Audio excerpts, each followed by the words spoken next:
Hey everyone, Renee Ritchie from Tippy.com here, and today we are looking at the 2010 iPod Touch. So no new volume buttons. You do get the VGA camera in the front like the iPhone. You have the sleep-wake button on the same side as the iPhone. 720p rear camera. You've got the thin form factor, flat on the back, all stainless steel. You've got the dock connector, the 3.5 millimeter headset jack, and the little speaker at the bottom. The front is dominated by, well, you got the home button, but you've also got this monstrous Retina display. And all in all, it's a very nice package. Let's just take a look at it side by side with last year's iPod Touch. You can see it's got a little bit more of a tapered look. It's thinner, of course. Every year has to be thinner. It is missing the big Wi-Fi antenna blotch on the top left corner. Yeah, here it is with the iPhone 4. You can see it's a little tiny bit smaller, but it is quite a lot thinner. Again, no new fancy volume buttons. On the top also, quite a bit thinner. And next to the 9.5-inch screened iPad, yes, this is a iPad Nano. If you're trying to decide whether you want a tiny tablet or a massive tablet, well, there you go. There is the size difference. Although the screen real estate pixel-wise isn't that different. It is much, much lighter, of course, and yet, again, still much, much thinner. Now let's take another look at this 960 by 640-inch Retina display.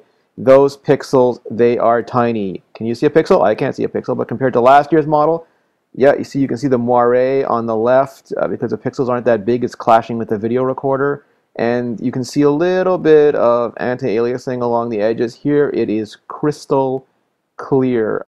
It does not have an IPS or interplane switching panel like the iPhone, but I can't really tell a difference. Come on. Here is the camera app. It's got the same front-facing camera as the iPhone. Here I am. Hello. No HDR, no LED flash, but it does have a camera switch, and you can go to the 720p, also the same as the iPhone.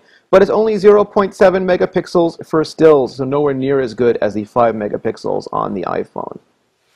That means that you should pretty much consider this a video camera that can also do still captures, mainly, almost like an old-school video camera that can take photos, and not a modern camera that can also do video. In addition to the accelerometer, you now get the 6-axis gyroscope. So for example, in real racing, before you had the gross kind of action of the accelerometer, it would feel you're going one way or the other and try to compensate, and it wasn't very specific. But now the gyroscope is spot on. You really feel like every tiny motion you make is directly transferred to the game you are playing. I would make an excuse and say it's hard to steer when you're on the other side of the camera, but I pretty much suck at steering no matter what I'm doing, so no excuses for me. But it really feels like I am in absolute control of this car, as scary as that sounds. Under the covers, this bad boy is packing one of them new Apple A4 processors.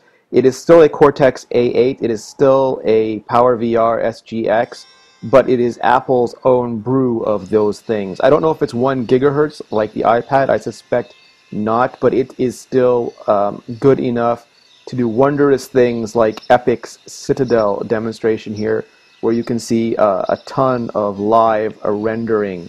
It is also amazingly power efficient, so you can play these games, you can watch your videos, you can basically throw pixels around and do fancy graphic effects all day long. Well, not all day long, but for hours and hours and hours. It does not have the same battery size as the iPhone. I think, in fact, Apple made this too skinny. If you saw the form factor thing in the beginning, they could have added a couple extra millimeters, put in a beefier camera, made the battery last as long as the iPhone, and nobody would have noticed besides Steve Jobs, but it's still pretty fantastic. Apple doesn't say, but it sounds like there's 256 megabytes of RAM in the iPod Touch, unlike the 512 in the iPhone. Now, why does this matter? So we go from Tippy.com to Android Central, and the page just is right there. It's still in memory. It's still cached.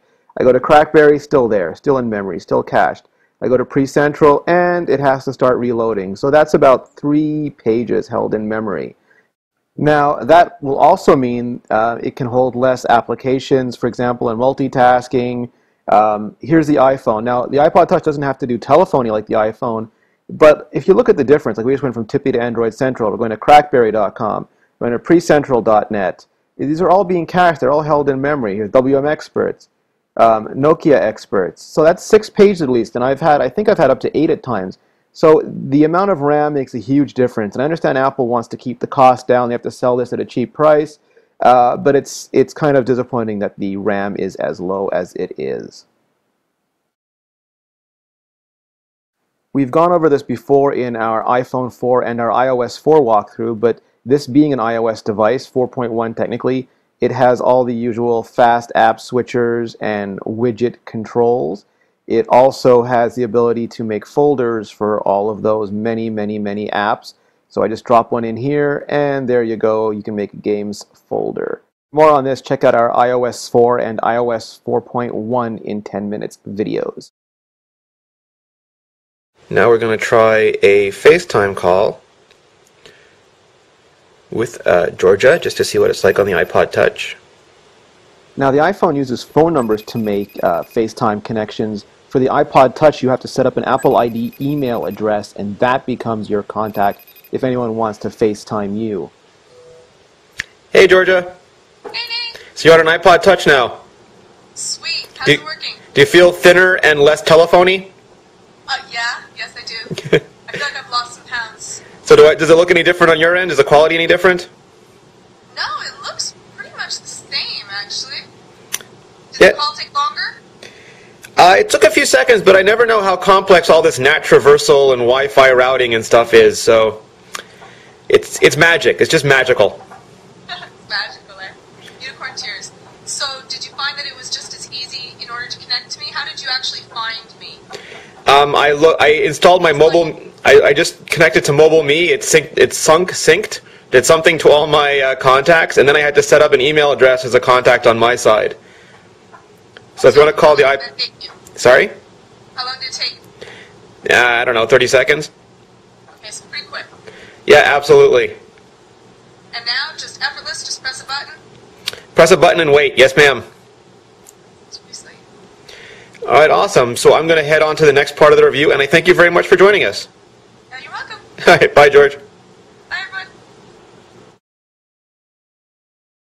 So Game Center went live right around the time the iPod Touch came out, and here we can see you have a profile, you have all your friends, that was available before, but now you can actually find Game Center games, which you couldn't do previous to this release. So I only have 2 installed, Real Racing and Ms. Pac-Man, because that was the first. You can see leaderboards, go back, you can see the achievements that you earn. So it's very much like an Xbox Live kind of system. It'll do matchmaking. I never get recently played. Maybe I haven't played enough games. It'll do matchmaking, set you up with your friends, help you find people who are of similar skill levels if you don't have any friends. So far, it's working pretty well. I could still do without the trumpet sound when you get a new request, though. You can actually go and find Game Center games now. Apple has a whole new section in the App Store for it. And there are more and more games being approved anytime. So in as much as the iPod Touch is a gaming device, Game Center is fairly fantastic for it. So like a lot of Apple products, it is both wondrous and tragic. It has the new Retina display, but it does not have the IPS panel. It has the cameras on both sides, but it doesn't have the 5-megapixel camera. It has the A4 processor, but it does not have the 512 megabytes of RAM. So it is an amazing upgrade to last year's iPod Touch, but not quite as good an upgrade as the iPhone 4 is compared to last year's model. However, it does not have the cell phone contract that the iPhone 4 has, and it is much smaller and lighter than the iPad. So take a look at it and decide which iOS device is right for you.